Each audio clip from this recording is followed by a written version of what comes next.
I found out through an Instagram story, a pink envelope on a cream linen napkin, monogrammed in gold foil, K&S, in a font I recognized from a Pinterest board I once helped her build.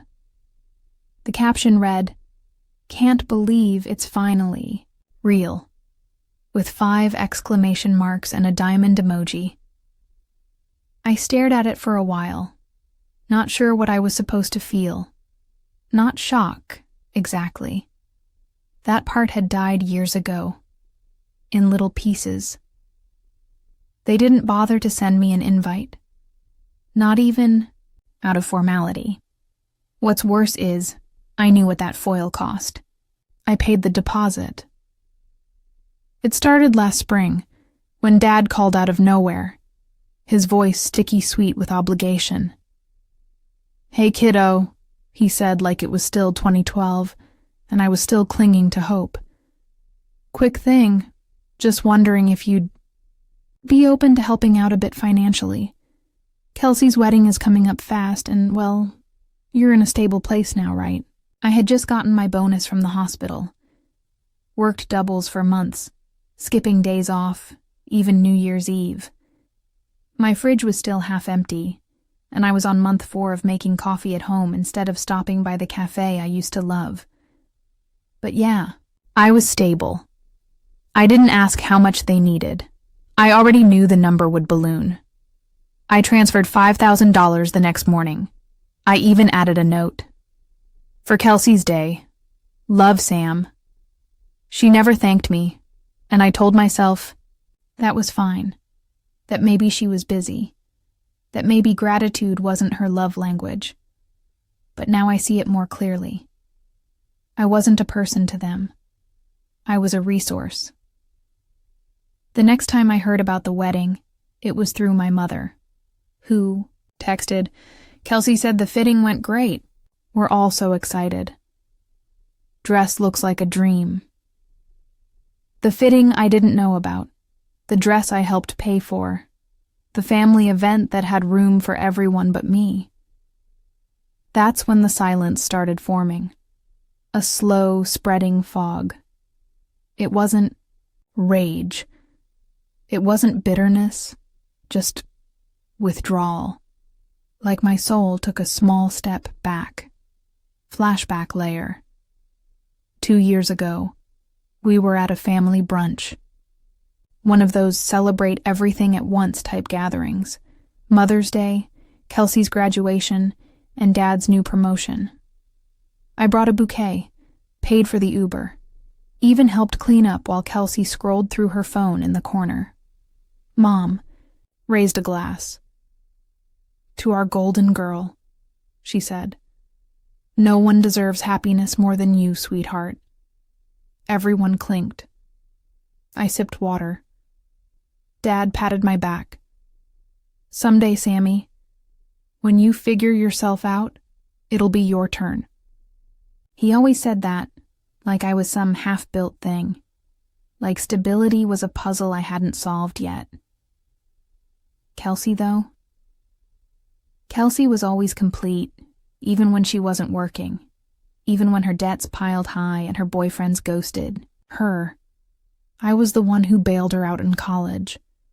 I wired rent once from my last $200. She cried, told me I was her hero, but she never mentioned it again. Back to the present. The RSVP deadline passed last week. Still no invite. Still no message, and that silence was louder than any no, so I made a decision. I wouldn't ask. I wouldn't beg. I wouldn't show up. Let them feel the weight of my absence. I didn't cancel anything. I didn't unsend the money. I didn't call or text to announce my pain. I just became quiet. And in that quiet, something inside me, something long overlooked, started to feel heard. The day the wedding was announced on Facebook, I was working a double shift. 12 hours on my feet, a half-eaten protein bar in my pocket, and aching hands from charting too fast between patients. I took a minute between call lights and coded beds to check my phone.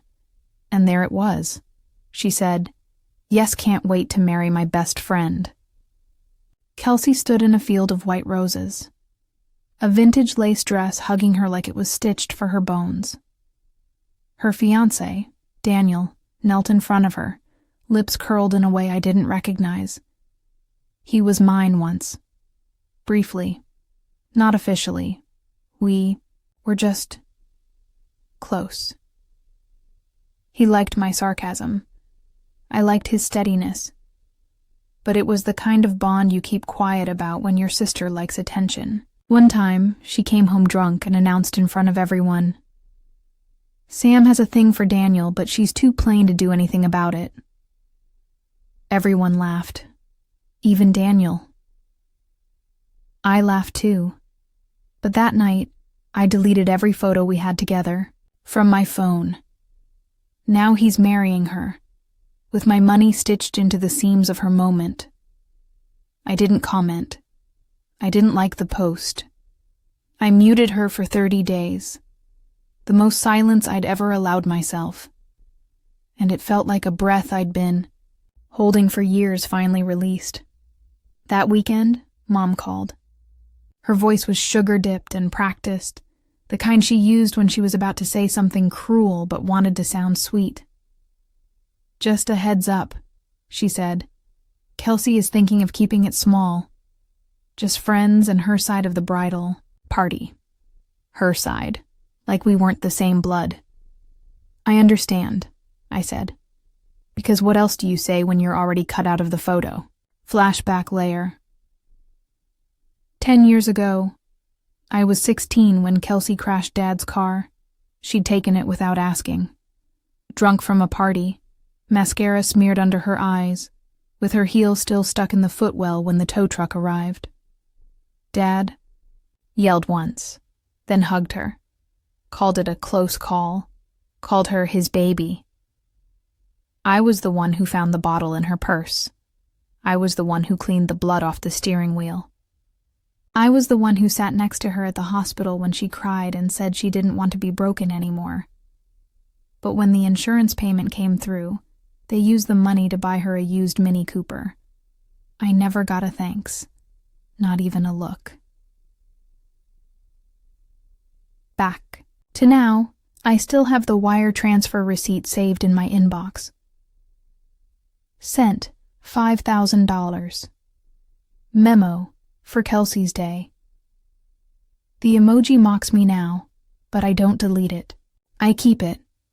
Not for proof, but for perspective. They used my stability, my silence, my reliability. They always have. Because when you never ask for anything, they forget you need anything. The wedding's this Saturday. I know the time. I know the venue. I know there's a chair with a name tag that won't say mine, but I won't go. I won't crash it. I won't call. I won't post a sad quote or make a dramatic scene. I'll go to the farmer's market. I'll buy a new plant. I'll spend the day in warm sunlight with no audience. And when they realize I wasn't there, when the photos are counted, the group shots reviewed, the names tagged, they'll feel the shape of my absence. Not loudly, not bitterly, just quietly. Like a chair left empty, with no apology. The morning of the wedding arrived like any other Saturday. Soft light through my blinds, kettle whistling faintly in, the kitchen, the smell of rosemary from the plant on my windowsill. But something inside me buzzed. Not with nerves, not regret. It was more like a shift, a realignment. Like the air itself knew I had made peace with something, or someone I used to fight to be seen by. I didn't check my phone. I didn't want to see the filtered perfection of a day I paid for, a day I was never meant to be part of. So I kept it face down on the counter and took the bus to the little neighborhood market 3 stops down. I brought my own cloth bag. I always do. There's a woman there, older, hair like a silver braid of thread.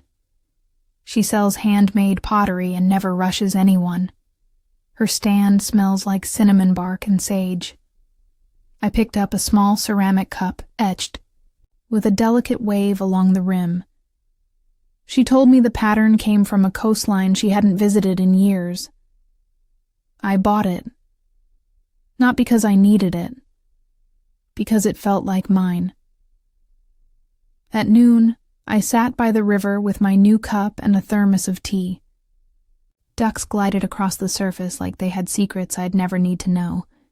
I imagined the ceremony starting around now. Kelsey walking down the aisle in that overpriced lace. Dad tearing up. For her, always her. Mom fidgeting with her pearls, hoping someone would compliment the flower arrangements. And me? I was wrapped in a scarf that smelled like lavender detergent, sipping oolong under the soft weight of silence. Flashback layer. 5 years ago, I had just graduated nursing school. Honors. A full-time offer already waiting. We went to dinner at a mid-range Italian place. Kelsey ordered wine and tried to flirt with the waiter. I tried to tell them about the clinic I'd be working at, a small one in a part of town no one else wanted. But Dad interrupted. "Let's not talk shop," he said. "Let's enjoy the food." Kelsey announced she'd broken up with a guy for the 3rd time. Mom called her brave. No one asked me anything else. When dessert came, they toasted. "To the future," Dad said. I remember smiling, but that night, I cried in my car in the parking lot. Not because they didn't love me, because they didn't see me.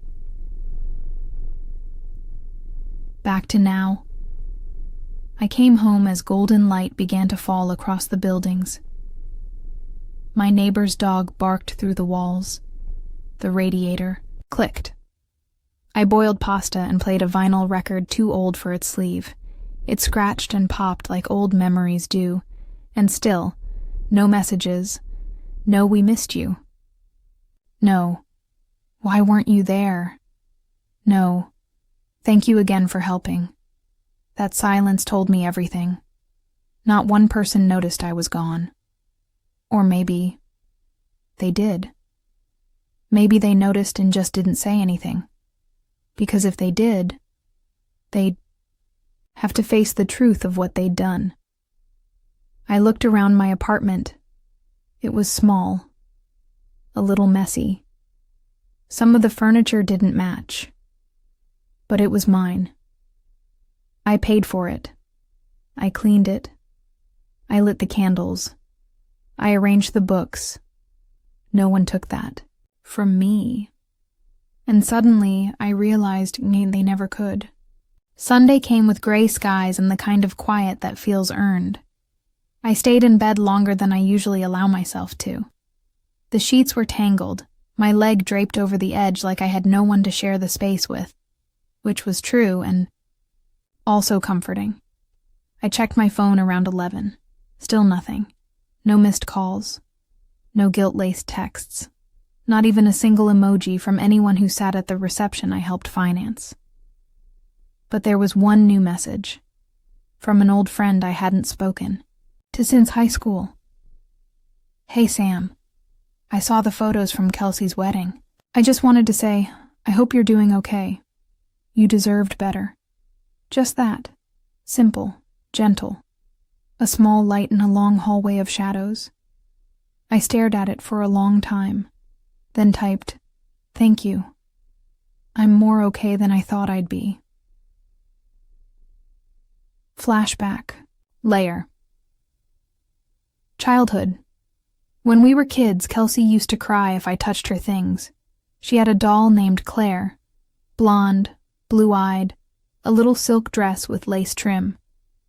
I had no dolls. I liked books. rocks, rainwater in jars. One day I picked Claire up just to move her off my bed. Kelsey screamed like I had snapped the doll's neck. She told Mom I'd tried to steal her. Mom believed her. Always did. I had to apologize for touching something I never wanted. Later, I found Claire tossed on the floor under Kelsey's bed, her arm bent backwards. It was the first time I felt what injustice really was. Not a violent kind, not loud, but the quiet, aching kind. The kind that grows deep into your ribs and stays there. Back to now. Around 2 p.m., my phone finally buzzed again. It was a group photo, sent by my mother. No caption. Just a wide frame of happy faces under fairy lights. Dad in a suit. Kelsey glowing in champagne lace. Daniel with his perfect smile, his arm wrapped tight around her waist. There was an empty space in the front row, next to Aunt Jean, a chair with no one in it. I stared at it. No one even slid over to close the gap. I didn't reply. I didn't react. I let it sit there, like the ghost of everything unspoken. But an hour later, another message arrived. This time from Kelsey. Just one line. I guess you made your point. I didn't know what that meant. Was she angry? Embarrassed? Ashamed? The old me would have replied instantly, offered softness, opened the door, explained myself to preserve the peace they never gave me. But I didn't. I locked the screen. Took a deep breath. Lit the lavender candle by the window and whispered into the air. It wasn't a point. It was a boundary. The following day passed in fragments. I folded laundry with more care than necessary. Paired every sock. Smoothed every corner. I found comfort in quiet rituals, things that stayed done once you did them, unlike apologies that went unheard or sacrifices that vanished in someone else's celebration. Kelsey hadn't messaged again. Neither had Mom. Not even Dad. It was like they'd all swallowed the silence whole. But around dinner time, I got a voicemail. From a number I didn't recognize. It was Daniel. His voice was cautious, like he was stepping barefoot across glass. Hey, Sam. I know this is probably weird. I wasn't going to call, but, well, I saw your name on the transfer receipt when Kelsey was going over the budget, and I didn't know. I had no idea. I thought your parents were helping with all that. I didn't realize it came from you. I'm sorry. You didn't deserve that. None of this. I don't know what to say, really. I just thought you should know. That was all. He hung up. I sat down on the floor, back against the fridge. The hum of the appliance was the only sound in the room. I could have cried. But I didn't. Instead, I laughed. Once, dry and almost soundless. Because it wasn't Daniel's guilt that moved me. It was the fact that he noticed. That someone, even on the outer edge of the family circle, finally saw what they'd all pretended not to. My savings had a name on them. My absence had a shape. And for once, it wasn't invisible. Flashback layer. 3 years ago, it was winter. I'd slipped on ice outside the ER after a night shift and fractured my wrist. I called Mom with my good hand, voice shaking from cold and exhaustion. I just wanted someone to talk to. Someone to say, "That sounds awful. I'm here." She answered on the third ring. "Sam, can I call you back? Kelsey's having a crisis. She and Daniel had a fight." I said, Okay, and hung up. She never called back. I Ubered home, one-handed, cried into my coat sleeve while the driver talked to someone on speakerphone about crypto. No one ever asked me how long it took to heal. Back to now. I didn't save the voicemail. I didn't need to. It already lived inside me, like a shift in wind. That night, I made dinner slowly. Roasted carrots with thyme, garlic rice, a poached egg on top. I ate with my phone upside down. Let the world talk without me.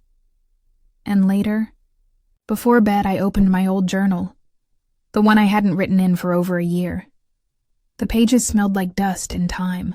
I wrote just one line. You don't have to prove your worth to people who benefit from pretending you have none. I closed the journal and slept with the window cracked open, letting the cool air carry that truth somewhere far.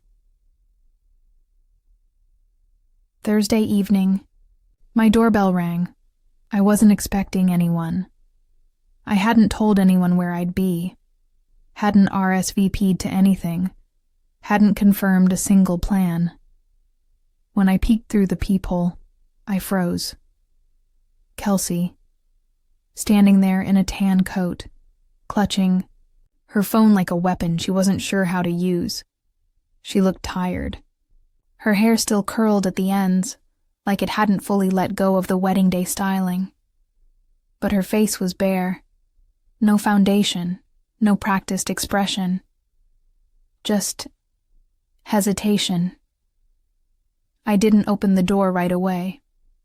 And when I finally did, I didn't say anything. Neither did she. We stood like that for a second. Two grown women, close in age and blood and 1,000 unsaid things. "Can I come in?" she asked, her voice small. I stepped aside. The apartment smelled like bergamot and dryer sheets. I'd just folded towels. The only sign of disorder was the half-eaten slice of toast on the counter, which I didn't move.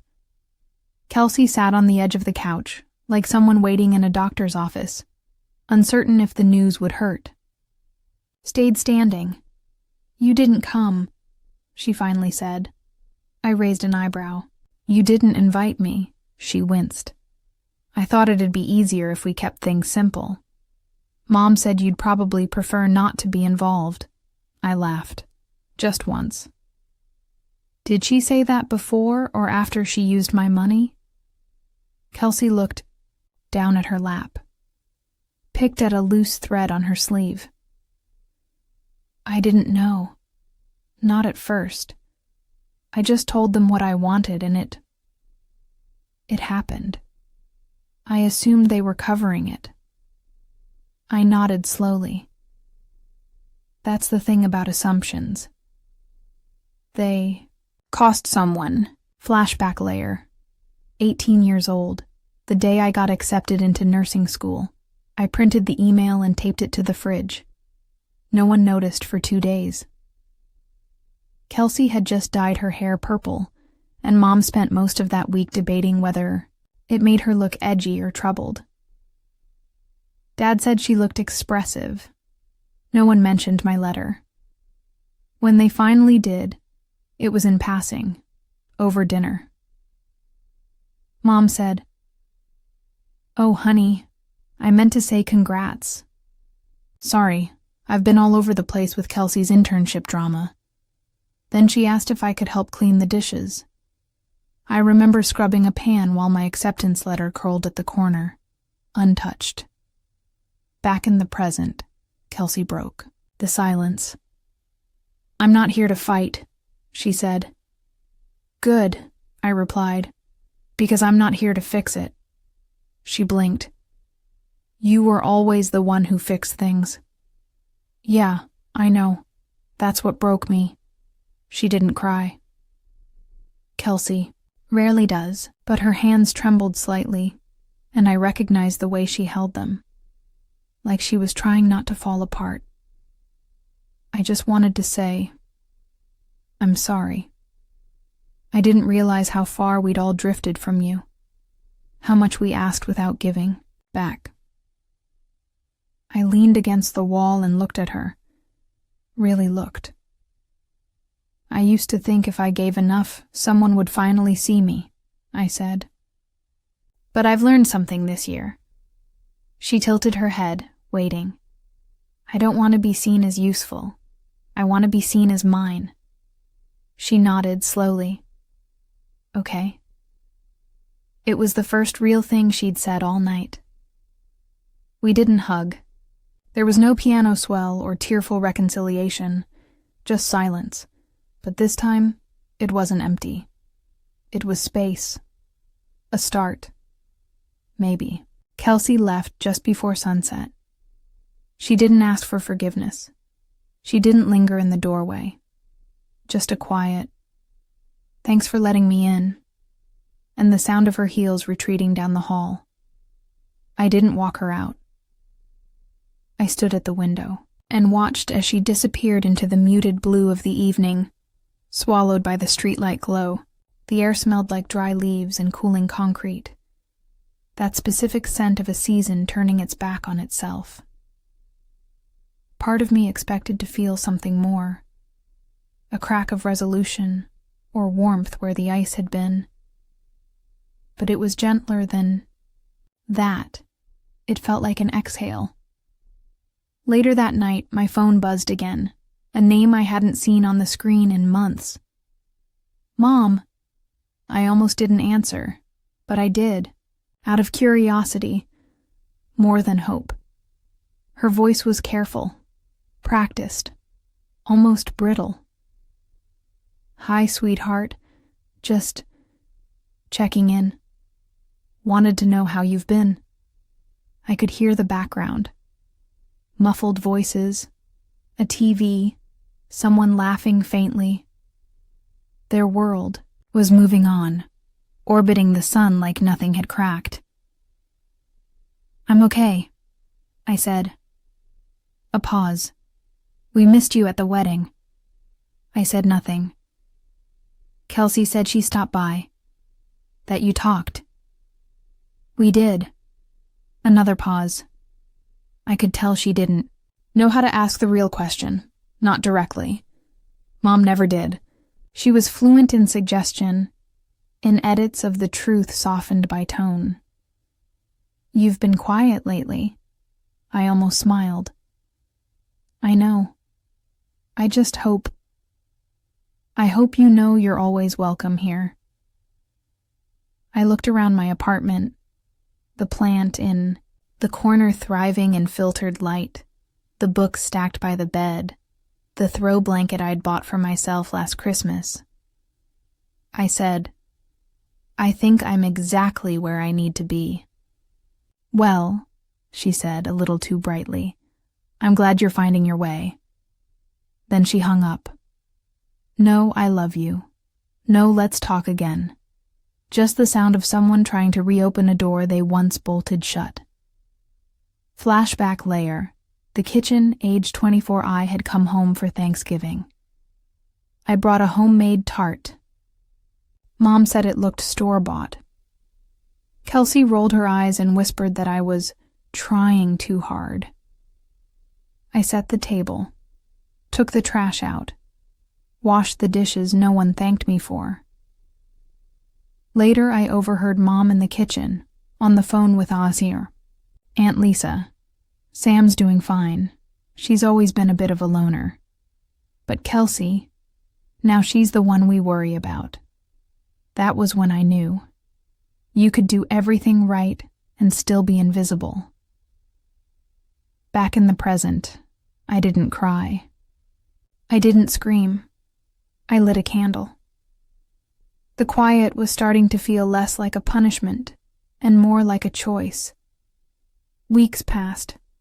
The chill of early winter began to settle into the mornings, the kind that makes the windows fog and the floor cold before your feet ever touch it.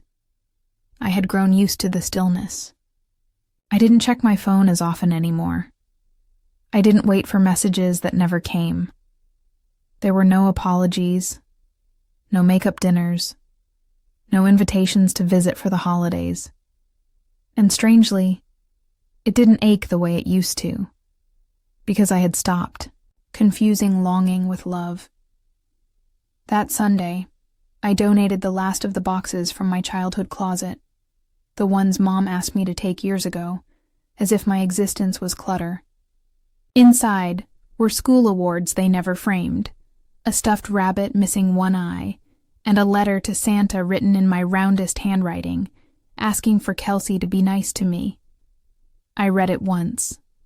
Then I burned it in a ceramic dish on the balcony. Ash drifted upward like it had someplace better to be. Flashback layer. Just before the drift, he once drove 3 hours to pick Kelsey up after a breakup.